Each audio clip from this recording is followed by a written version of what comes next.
1,000 unchanged. The units being replaced will return to their home station following an appropriate turnover of responsibilities. And these turnovers will occur over coming weeks, in the next couple of months even. It'll go into the summer, and it'll be a rotation over time. Specifically, the 101st Airborne Division headquarters from Fort Campbell, Kentucky will deploy to replace the 82nd Airborne Division headquarters in the EUCOM area of responsibility. And that's about approximately 500 soldiers. The 2nd Infantry Brigade Combat Team, 101st Airborne Division from Fort Campbell, Kentucky, will deploy approximately 4,200 soldiers to replace the 3rd Infantry Brigade Combat Team, 82nd Airborne Division, in Poland. The 3rd Armored Brigade Combat Team, 1st Cavalry Division from Fort Hood, Texas, will deploy approximately 4,200 soldiers to replace the 1st Armored Brigade, 3rd Infantry Division in Germany. And the 1st Armored Division Combat Aviation Brigade, consisting of approximately 1,800 service members from Fort Bliss, Texas, will replace the 1st Air Cavalry Brigade in support of the United States commitment to Atlantic Resolve. I want to stress, and just I'll stop on that one and remind that Atlantic Resolve is a rotational deployment scheme for the U.S. Army since 2014. So the 1st Armored Division Combat Aviation Brigade that will come in from Fort Bliss, this was a long-standing replacement in place. I mean, the 1st Air Cav Brigade that's there has been there for like 9 months. So like this is the time for them to go. This was something that was pre-scheduled. Lastly, like our previous announcements, these are not permanent moves. These moves are designed to respond to the current security environment. Moreover, these forces are not going to fight in Ukraine. They are going to support the robust defense of NATO allies. Those are the force posture announcements that we have for you today. We'll continue to keep you informed and remain transparent about our support for our European allies and partners. And when there's additional announcements or rotations to talk to, we'll talk to it. But that's all we have for today. And then lastly, just a bit of house cleaning on Monday, the 16th of May, and then Thursday, the 19th of May. There's going to be an increase in helicopter activity in and around the Pentagon and the National Capital Region. This is part of a regularly scheduled exercise, and I just wanted to get that out there now before you start seeing a lot more helicopters and asking me what's going on. It's just an exercise, long planned, nothing to be alarmed about. And with that, we'll take questions. Lita, you're on the phone. Hi, thanks, John. Two things. One, just on the deployments, you made it clear these are not permanent, but can you say whether or not discussions about any more permanent changes to the force posture in EUCOM are still under discussion, and whether we can expect any announcements on anything like that in the near future? And then I have a second question. I would not expect any announcements on permanent footprint changes anytime in the near future, Lita. As you've heard us say, the Secretary knows that the security environment is now changed based on what Mr. Putin has done. And so we expect that we're going to have to take a look at the permanent footprint in Europe and make an assessment about that, in the future. But there's nothing in the offing right now. My second question is on the drawdown funding. The letter last week made it clear that the Secretary believes it's important for Congress to act quickly on the drawdown funding. Can you talk just a little bit about if there is a delay, a continued delay by the Senate to move the bill, what impact does that have? Is there enough equipment in the pipeline that a delay of a week or two won't make much difference? Can you just put that in perspective? Yeah, we got about $100 million left in current authority that has not been allocated or announced. And as the Secretary made clear, that we really would like to get the approval for additional authorities before the third week of this month, so that we can continue uninterrupted the flow of aid and assistance into Ukraine. So obviously we continue to urge the Senate to act as quickly as possible, so that we don't get to the end of May and not have any additional authorities to draw back to draw upon. But we believe with the authorities we have left, $100 million we have left, that will help us get more assistance into Ukraine, by about the third week of this month, towards the end of the month. So we really would like to get this approved quickly, so that again we can continue to source additional drawdown packages and without interruption. We've been moving at a fairly fast clip here, both in terms of the individual packages that have been approved and how fast that stuff is getting into Ukrainian hands. And we would literally every day there are things going in, and we would like to be able to continue that pace for as long as we can. Courtney. So the third week of May is next week. So does that mean that if the funding is not approved by Monday, that means that there could actually be a stop bid, or will you stop delivering things? You don't have enough. Well, I mean, I think specifically we said something like May 19th is the day we really, without additional authorities, we'd begin to not have the ability to send new stuff in. So no decision yet on the $100 million. I think a decision will be coming soon on that. And as we urge the Congress to that by the 19th of May, that we're going to start impacting our ability to provide aid uninterrupted. It doesn't mean that on May 20th nothing goes in. I mean, because we're still filling out.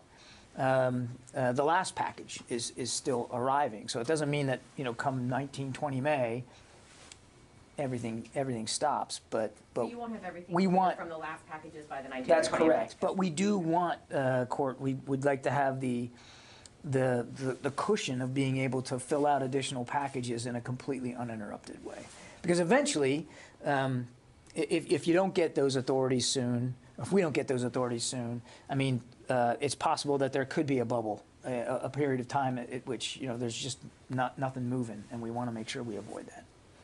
Yeah.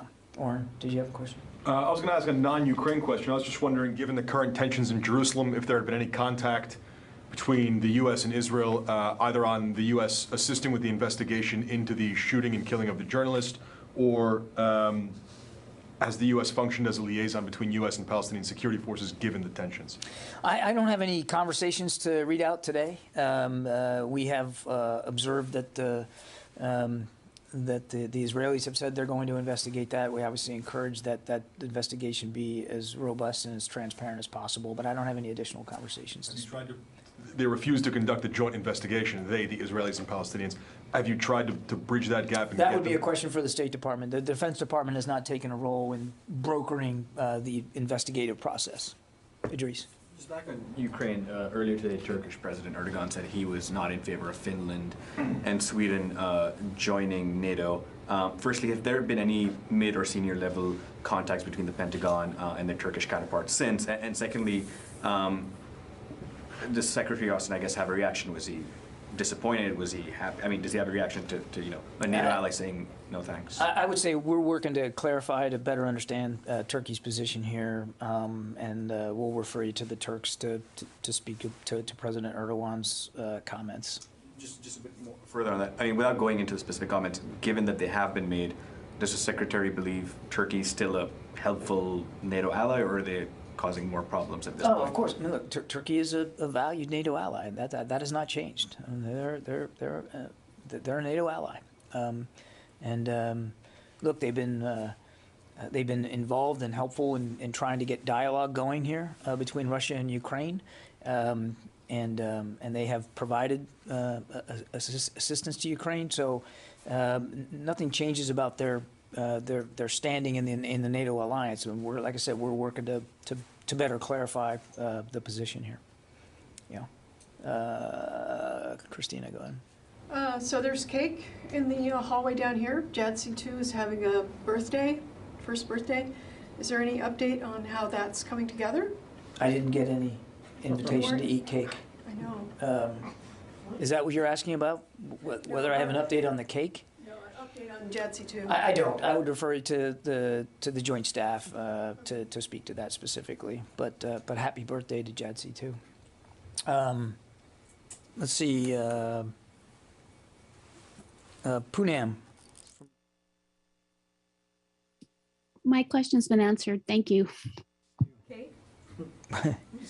Somebody should go get us some cake. I think Friday and everything. I'll bet you they can't eat all their cake out there.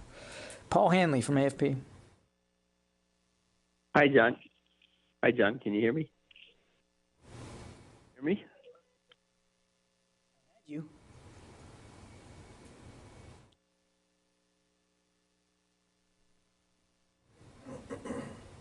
All right, Paul, we'll come back to you. Let's see. Anson from Asahi. Hello. Oh, I think Paul's still on the line. Hi. I don't know. I unmute and then it gets muted. Sorry about that. I'm sorry. Can I ask my question? Hello. Paul, you got me? Yeah. If you can hear me, I wanted to ask, what was Minister Shoigu? What did he have to say about the issue of Finland and Sweden joining NATO? Yeah, look, we gave a readout of it, and I just reiterated that. I'm not going to go into any more detail than what we provided. I think I'm just going to leave it there. Anson? Secretary.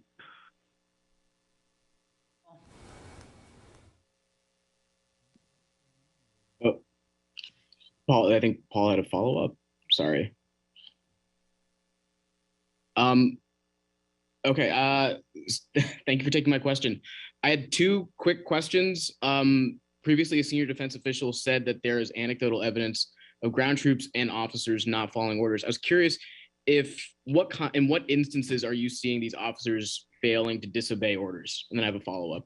Yeah, look, I'm just not going to get into much more detail at the tactical level in terms of Russian units on the ground.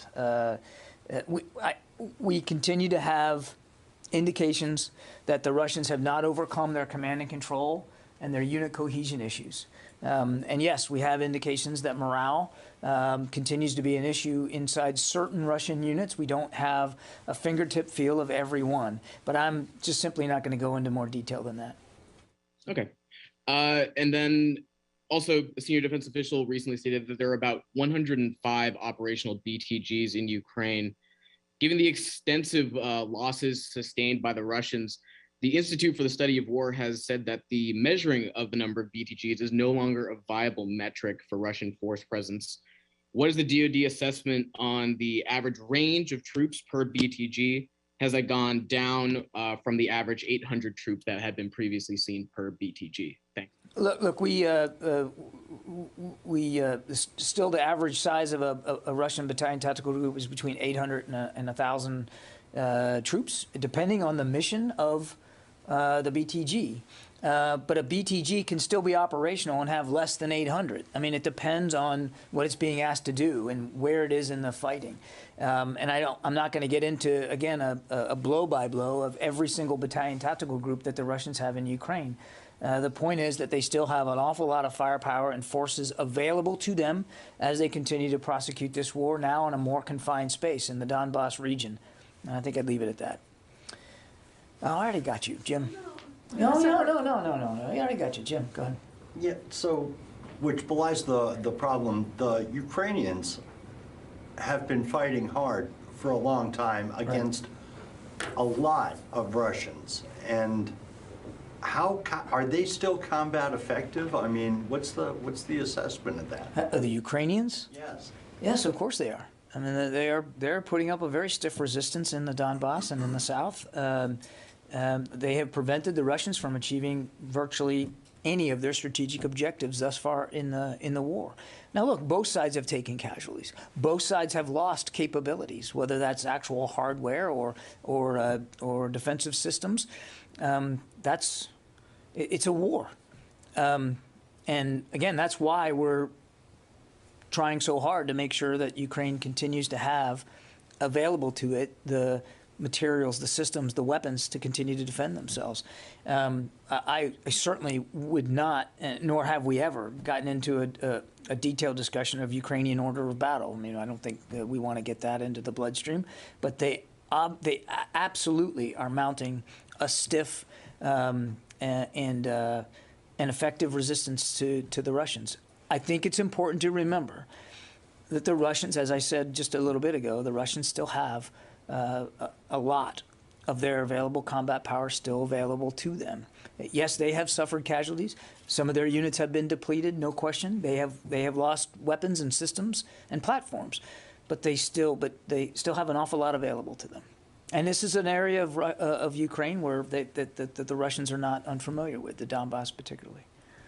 Okay, that's good for a Friday, and hope you all have a good weekend.